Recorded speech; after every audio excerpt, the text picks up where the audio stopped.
Welcome to the course of Java enterprise edition. Guys, आज के lecture में हम JSP डेवलपमेंट स्टार्ट करेंगे, जिसमें आप ये रियलाइज करेंगे कि JSP डेवलपमेंट ट्रेडिशनल और लेगेसी जावा डेवलपमेंट से काफी हद तक अलग है। ट्रेडिशनल और लेगेसी डेवलपमेंट से अलग है का मतलब है कि ना तो JSP पेजेस में आप कहीं क्लासेस देखेंगे और ना ही आपको दिखेगी कोई मेथड। JSP टेक्नोलॉजी हमें बहुत ही सिंपल और बेटर वे प्रोवाइड करती है, जिससे हम बहुत कम टाइम में एफिशिएंट वेब पेजेस को कर पाते हैं डेवलप। सर्वलेट प्रोग्राम्स को डेवलप करते समय जितनी टिपिकलिटी को हमने फील किया है, JSP में उन सारी टिपिकलिटी को हमें फील नहीं करना होगा।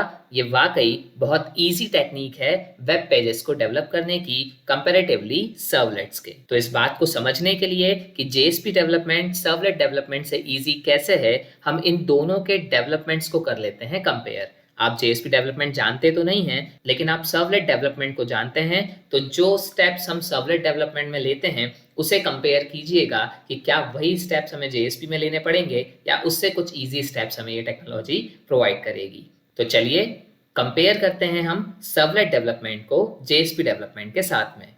सो गाइस, सर्वलेट को बनाने के लिए हमें सबसे पहले क्रिएट करनी पड़ती थी एक क्लास। नो डाउट हम जावा में प्रोग्रामिंग कर रहे हैं, जावा में बिना क्लास के हम कुछ भी नहीं बना सकते, पर सरप्राइजिंगली JSP में हमें किसी भी क्लास को क्रिएट करने की ज़रूरत नहीं है। आप बिना क्लास को क्रिएट किए ही एक JSP पेज को बना सकते हैं।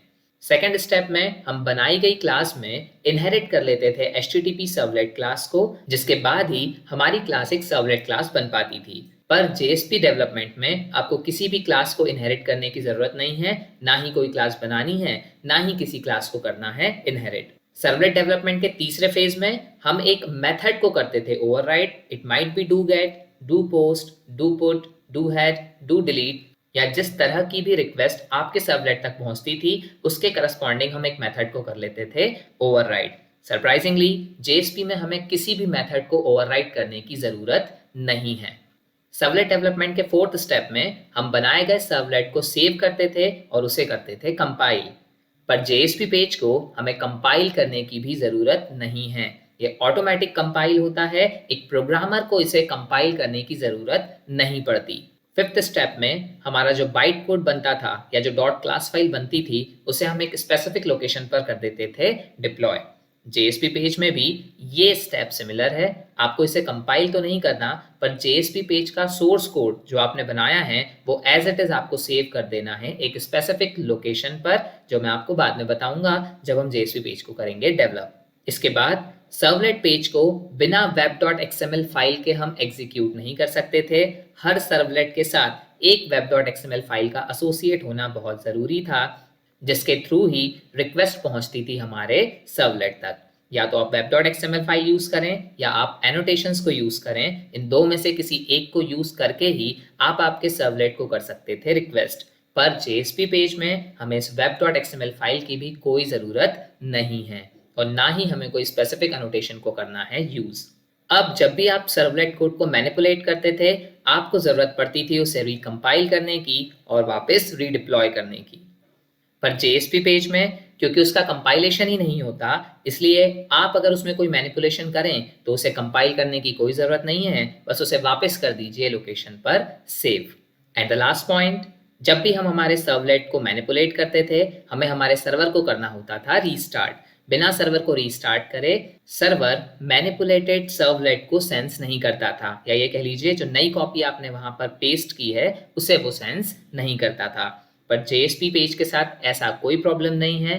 आपको सर्वर को एक बार स्टार्ट करने के बाद शट डाउन करने की कोई ज़रूरत नहीं है और ना ही उसे ज़रूरत है रीस्टार्ट करने की। तो आप JSP पेज में मैनिपुलेट करें चाहे ना करें, एक बार अगर आपने सर्वर ऑन कर दिया तो बस फिर उसे अब आप ऐसे ही चलने दें।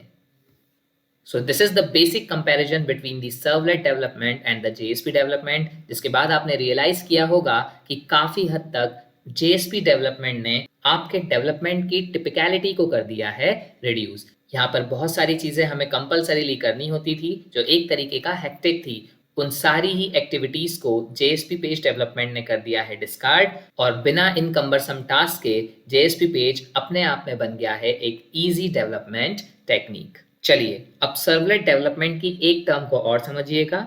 सर्वलेट जिस स्ट्रेटेजी को फॉलो करते हैं उसे हम कहते हैं HTML इनसाइड जावा कोड। मतलब आप एक जावा कोड लिखते हैं, आप क्लास बनाते हैं, डू गेट मेथड या डू पोस्ट मेथड को ओवरराइड करते हैं। इस मेथड के अंदर आप यूज करते हैं out.println और out.println के अंदर आप लिखते हैं HTML का कोड। इसका मतलब आपने HTML कोड को एम्बेड कर दिया है जावा कोड के अंदर, जो अपने आप में एक कम्बरसम टास्क है, क्योंकि वहां पर हमें डबल कोट्स, सिंगल कोट्स का ध्यान रखना पड़ता है। अगर आपने लिखा body BG colour equals to red, तो रेड में सिंगल कोड आता है, बाहर डबल कोड आते हैं। तो इस तरीके की बहुत सारी छोटी छोटी माइनर चीजों का हमें वहां पर ध्यान रखना पड़ता है, जो अपने आप में इस डेवलपमेंट को बना देता है क्रूशियल।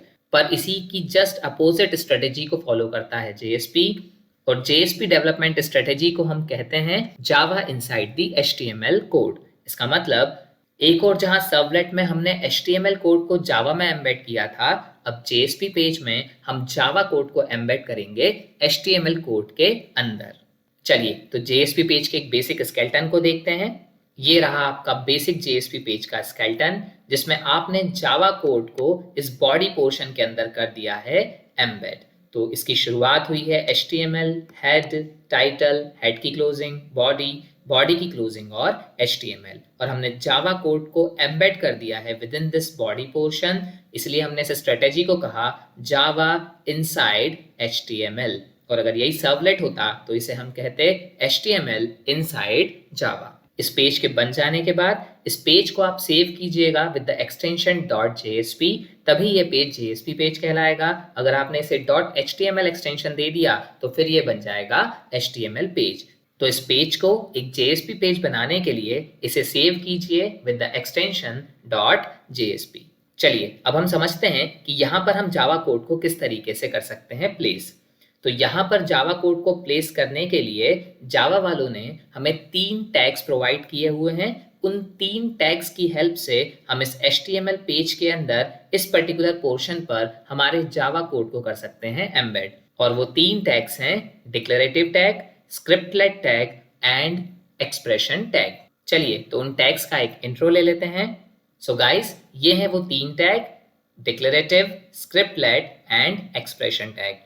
अगर आप एक डिक्लेरेटिव टैग को बनाना चाहते हैं तो आप एंगुलर ब्रैकेट यूज करें, परसेंटेज का साइन लगाएं, यहाँ लगाएं एक्सक्लेमेशन मार्क, और फिर यहाँ कर दें आप जो भी कोड आपको इसमें लिखना है।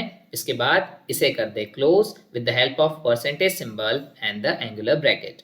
इसी तरीके से अगर आप स्क्रिप्टलेट टैग बनाना चाहते हैं तो यूज कीजिए angular bracket and just percentage symbol, इसके अंदर कोडिंग कीजिए एंड इसे क्लोज कर दीजिए with percentage symbol and angular bracket. और अगर आप एक्सप्रेशन टैग बनाना चाहते हैं तो एंगुलर ब्रैकेट परसेंटेज के साथ यूज कीजिए इक्वल टू सिंबल, एंड इसके बाद अपना कोड कीजिए एंड इसे कर दीजिए क्लोज। ये ध्यान रखिएगा, क्लोज करते टाइम पे हमें तीनों में ही सिर्फ परसेंटेज और एंगुलर ब्रैकेट यूज करना है। ये एक्सक्लेमेशन मार्क यहाँ मत लगा दीजिएगा और ये असाइनमेंट यहाँ मत लगा दीजिएगा, सिर्फ परसेंटेज और एंगुलर ब्रैकेट का सिंबल ही यूज कीजिएगा। अब इन टैग्स को हम कब कब यूज करते हैं और ये हमें क्या क्या कोड लिखने की फैसिलिटी देते हैं। इन तीनों में ही आप अलग अलग वैरायटी का कोड लिखेंगे जिनका अपना अलग अलग पर्पस होगा। इन टैग्स की एक एप्रोप्रिएट कोडिंग स्टाइल है, हम किसी स्पेसिफिक तरीके का कोड इसके अंदर लिख सकते हैं। अब किस टाइप का कोड आप किस पर्टिकुलर टैग के अंदर लिख सकते हैं, इस बात को समझने के लिए आपको JSP पेज डेवलपमेंट की कहानी के एक ट्विस्ट को समझना होगा। ऊपरी तौर पर भले चाहे JSP पेज सर्वलेट से बिल्कुल अलग दिखे, वो ट्रेडिशनल जावा कोड से बिल्कुल अलग दिखे, पर एक्चुअली JSP कोड को इंटरनली आपका सर्वर कन्वर्ट करता है एक सर्वलेट में ही। भले चाहे आप JSP पेज डेवलपमेंट में क्लास नहीं बनाते, इसमें किसी क्लास को इनहेरिट नहीं करते, किसी मेथड को ओवरराइड नहीं करते, इसे कंपाइल नहीं करते, इसके बाइट कोड को डिप्लॉय नहीं करते, पर फिर भी इंटरनली सर्वर आपके JSP पेज को एक सर्वलेट में कन्वर्ट करता है। वो खुद ही उस सर्वलेट को कंपाइल करता है, उस सर्वलेट के बाइट कोड को सेव करता है। इसका मतलब आपको पहले ये समझना होगा कि JSP पेज जब एक सर्वलेट में बदल जाता है तो वो कैसा दिखाई देता है। जब आप वो चीज समझ लेंगे तब हम उस सर्वलेट कोड को कंपेयर करेंगे इन टैग्स के बेसिस पे कि इन टैग्स में लिखा गया कोड जब कन्वर्ट होके एक सर्वलेट कोड बनता है तो वो कहाँ कहाँ कर दिया जाता है प्लेस। जब हमें ये समझ आ जाएगा कि इस पर्टिकुलर टैग में लिखा गया कोड कहाँ प्लेस होता है, वैसे ही इस टैग में और इस टैग में लिखा गया कोड कहाँ प्लेस होता है, तो हमें ये भी समझ में आ जाएगा कि हम इन पर्टिकुलर टैग्स में किस तरीके की एग्जीक्यूटेबल स्टेटमेंट्स लिख सकते हैं या किस तरीके की कोडिंग को कर सकते हैं इम्प्लीमेंट।